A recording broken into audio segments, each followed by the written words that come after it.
Hello, my name is Dr. Fear. I want to thank you for watching my video. If you enjoy listening to scary stories and watching scary video compilations, please hit that subscribe button so that you can be notified when I release new content.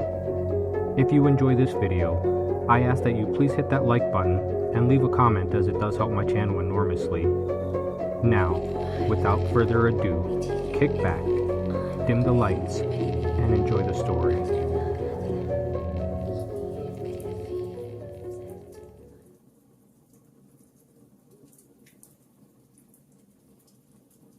This is a true story. I was living in a rural area in Oklahoma with my mother at a small lake house, and I was probably 10 to 11 at this time. One night, I was sleeping in my room when I randomly and abruptly woke up for no reason. This was not normal for me, and I felt very uneasy. The only sound I could hear was my mother snoring in the next room on the couch. I rolled over and tried to go back to sleep, but my need to use the bathroom was growing more urgent, so I grudgingly forced myself to head that way. The bathroom is on the other side of the house, around a corner and past the kitchen, and finally down a long hallway on the right. So after I made the trip and finished my business, I flipped off the light switch and started heading back to bed. That's when I heard the distinct click of the light switch and saw the glow of the bathroom light in the hallway. Terrified, I slowly turned around just to witness the bathroom light start clicking on and off. Click, click, click, click, click. Finally, it shut off completely. In the dark of the hallway, my eyes began to make out a white shape near the end of the hall. It was around my size and crouched to the floor. At this point, I'm frozen to the spot as my mind begins realizing that no one else is home except for my mom and myself. Then the white shape began whispering in a quiet man's voice. "Help me. I'm lost." I remember wanting to scream for my mom, but I couldn't. Instead, I barely said, "No," before this thing starts running at me on what sounded like all fours. I quickly ran through the kitchen and around the corner before running to my sleeping mother, shaking her awake. I remember saying, "It's coming, it's coming, it's coming," and my mom's eyes going from dazed to alert in an instant. She asked me what was going on, and I saw her eyes look over my shoulder before she screamed. Remembering her scream still makes my blood run cold. Never have I heard pure terror like that in my life. Even to this day. She grabbed me by the arm and pulled me into the room and slammed the door. She held me in her arms with her back pressed against the door as we listened. It sounded like this thing was running around in circles in the kitchen. We could hear hands and feet slapping against the tile. The kitchen had a sliding glass door to the outside, which sounded like it was thrown open and then slammed. We sat there, horrified until daybreak. I was sent to my grandmother's in the next town for a while after that, and never set foot in that house again.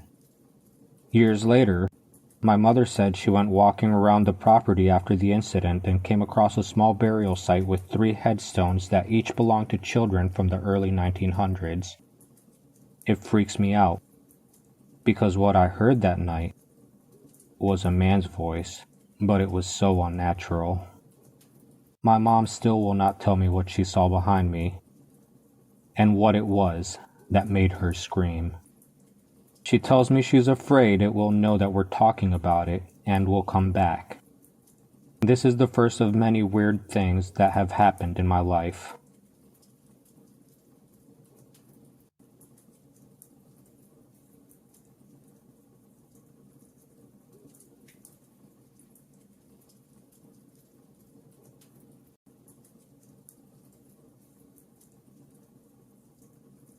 This is a true story. When I was younger, I lived out in the countryside of East Oklahoma with my mother and grandmother. From where we lived, it wasn't unusual to see nothing but dirt road for 10 miles around. During the fall, in the evening, I was out in the woods, exploring the many hills around my house. Being a curious kid and all, I walked about a mile or so away from home until I came across an old red house sitting at the bottom of the hill. There was an old white truck sitting in the driveway, with what I remember looking like a burn pit not far away in the back. I was afraid of confrontation when I was younger, and it was going to get dark, so I decided I'm going to backtrack and just head home. But just as I was walking away, I heard someone call, "Hey!" It was a woman's voice, and I knew it was coming from the direction of the house. Thing is, there was no one outside, no one in the windows either, not that I could see anyways. I didn't know if the voice was calling for me specifically, so I stood there and waited to see someone. No one showed. So I began walking away, but kept my eyes on the house. Just as it was disappearing from my view, I saw an older woman with black hair and a brown and red dress come outside from the front door. She looked up at me and smiled, then pointed her finger directly at me. I didn't want to engage, so I acted like I didn't see her and continued on. I kept walking until my house came back into view, then started down the small hill, all the while thinking about what dinner would be. That's when I heard the same, "Hey!" from before. It honestly sent a chill down my back. I thought the old woman had followed me all the way back home. I whipped around and scanned the trees, trying my best to spot someone. Instead, I only saw a large owl sitting in a tree about 10 feet off the ground. It didn't hoot or make any noise, just stared directly at me, almost intently. In my culture, owls are bad omens, and typically when you hear them it means someone you know is going to die. So, anxiety filling me, from seeing this owl and hearing the woman's voice, I wasn't going to stick around in the woods any longer and began walking more hurriedly. "Where are you going?" I heard the voice call from the woods behind me. I wanted to run so badly. Something in me kept telling me not to run, do not show you are afraid. In my head I kept thinking, it's the owl. The owl is talking to me. This isn't an owl. I go inside to my grandmother, who was in the kitchen reading a magazine. I tell her, "Gram, there was an owl outside. I think it was talking to me." I knew she could tell I was afraid. Her eyes looked like she knew something I didn't. "Where were you, and where is it now?" she asked, standing up, pulling the curtains closed. "I was walking in the woods, and I saw a red house and an old lady." I pointed in the direction where I went. "The owl is there. I'm scared, Gram." She followed my finger, then walked to the other room to get my mom. "It's her. It's Amber. She's been coming more and more," my grandmother whispered angrily. My mother came over to me and said, "Baby, show me where the owl is." My mother smiled, but I could tell she was angry, perhaps even scared. She took my hand and led me out the door. I didn't want to go back outside, but I trust my mom, so I went. "It was over there," I told her. She led me by the hand and gripped it tight. "Don't be afraid, Colty," she said. "Is that it?" At first I didn't see what she was pointing at, because at this time it was getting dark, but then I spotted it. The same huge owl. "That's it," I whispered, afraid it would hear me. My mother bent down and picked up a rock the size of a lemon. "Bitch, stay away from my son!" My mother chucked the rock hard. The owl, beginning to take off, got clipped in the wing by the rock, and I swear it was one of the most terrifying things I've ever heard. It made a screeching noise like a pig, then trailed off into what sounded exactly like a woman screaming. It flew off into the dark woods, and without another word, my mom took my hand again and led me back into the house. That night I heard bits and pieces of my mom's conversation with my grandmother. Stuff like, "She's evil. She killed her husband." And "She's a stikini. She was following my grandbaby." the final part I heard made me terrified of the woods. "She eats hearts." The next day, my mother told me we were going to town, but had to stop somewhere really quick to check something.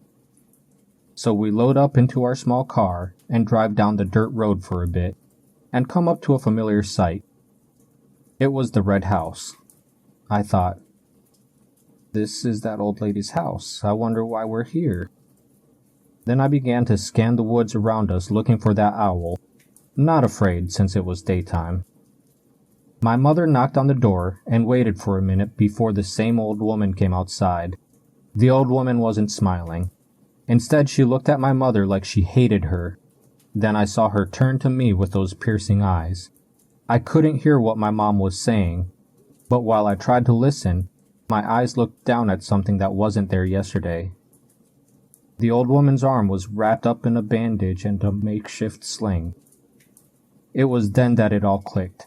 She was the owl. It was her voice calling to me. I put my face in my hands because I didn't want to see her. To me, this woman was a real-life monster. I heard her slam her door and my mom getting back into the car. "Sorry, baby, we'll go now." I looked up as we were driving off and thankfully didn't see the old lady. "Mom, was she that owl?" I asked, feeling like I knew fully well that answer. My mother was silent for a bit. Yes, she was." She was sounding angry again. "That woman is our cousin. We don't ever talk to her." "Then why did you talk to her?" I asked. My mom looked at me for a split second and said, "Because of you." After that, she wouldn't answer any more of my questions regarding her, and kept insisting that I drop it before she whooped my butt. Years later, I found out that the old lady's husband had died of a heart attack years prior. Soon after all this happened, she died. And I don't know how. Only my grandmother knew, and she's passed as well. I still think about this sometimes, and how my grandmother's words still rings in my ears. That the owl lady, who was following me that day, eats hearts.